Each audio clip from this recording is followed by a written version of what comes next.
ছোট ভাই রিপন উপস্থিত আছেন, এক সময়ের প্রখ্যাত ছাত্র নেতা, বিএনপির অন্যতম ভাইস চেয়ারম্যান, সাবেক সংসদ সদস্য, জননেতা জনাব শামসুজ্জামান দুদু, উপস্থিত অন্যান্য নেতৃবৃন্দ, সমবেত ভাই ও বোনের, আসসালামু আলাইকুম। দীর্ঘক্ষণ আলোচনা হয়েছে, আর এখন খুব বেশি একটা বলার কিছু আছে বলে আমার মনে হয় না। যে বিষয়ের উপরে আজকের এখানে ডাকা হয়েছে, যে ভারতে মুসলিমদের উপরে নির্যাতন ও হত্যা।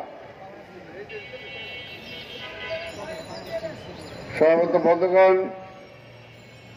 কিছু কিছু বিষয় আমরা কিছুদিন আগে গাজাতে, রাফাতে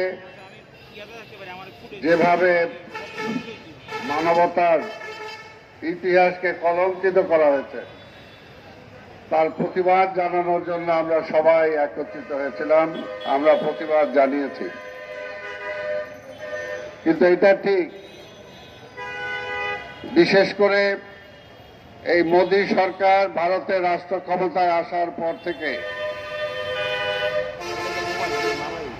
বিভিন্ন মিডিয়ায়, এমনকি ভারতের মিডিয়াও আসছে, যে কিভাবে সেখানে মুসলমানদের উপরে অত্যাচার, নিপীড়ন, নির্যাতন করা হয়েছে।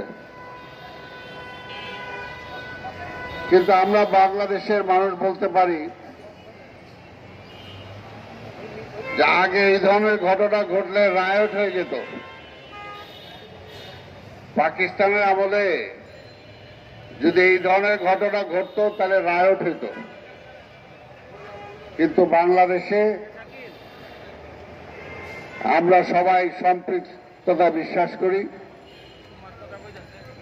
কোন ধর্ম, বর্ণ, যার যার কাছে আমরা সবাই বাংলাদেশের নাগরিক, এটাতেই আমরা বিশ্বাস করি। কিন্তু ভারত বারবার উস্কে দেয়।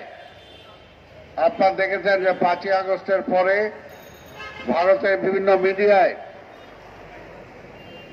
প্রচার করার চেষ্টা করেছে যে এখানে নাকি হিন্দুদেরকে নিধন করা হয়েছে, অত্যাচার করা হয়েছে, বাড়িঘর জ্বালিয়ে দেওয়া হয়েছে। সম্পূর্ণ একটা মিথ্যা বলে তারা দেশে একটা অরাজকতা সৃষ্টি করতে চায়। কিন্তু আমরা সেই সব বলেছি, এখনো বলি, বাংলাদেশের মানুষ ধর্মীয় সম্প্রীতিতে বিশ্বাস করি আমরা। কিন্তু ভারতে যদি একের পর এক এই ধরনের ঘটনা ঘটতেই থাকে, তাহলে যদি এক সময় এটা ধৈর্যের বাঁধ ভেঙে যায়, তাহলে সেটা জন্য দায় দায়িত্ব কে নেবে? তাই আমরা ভারতকে বলবো, এর আগেও আমরা বলেছি, এক এক সময় এক একটা আইন তারা করে। কিছুদিন আগেও তারা পুশিন করে, যারা 100-200 বছর বা জন্মান্তর ধরে তারা ভারতের অধিবাসী, কিন্তু শুধুমাত্র মুসলিম হওয়ার কারণে তারা বিভিন্ন জায়গা থেকে মুসলিমদেরকে বিতাড়নের জন্য আইন করেছে, চেষ্টা করেছে এবং এখনো করছে। এটা তো কোনোভাবেই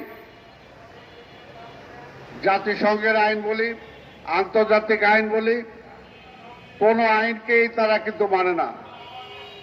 তা আমি যদি বলি অবৈধদেরকে আপনি ভারত থেকে তাড়াবেন, তাহলে প্রথম এক কাজ করেন না, শেখ হাসিনা তো এখন অবৈধভাবে ওইখানে আছেন, তার তো বৈধতা নাই। আরো আওয়ামী লীগের যারা লুটপাট করে বাংলাদেশের ব্যাংক খালি করে টাকা পয়সা নিয়ে গেছে, তারাও তো আজকে অবৈধ। তাহলে কি টাকার কারণেই তাদেরকে পুশিন করতেছেন না?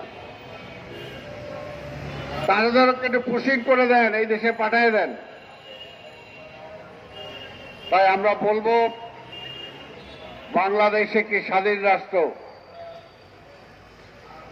কখনো তো ভারতের ইন্টারনাল ব্যাপারে আমরা যেমনি হস্তক্ষেপ করি না, আপনারাও করবেন না, এটাই আমরা চাই।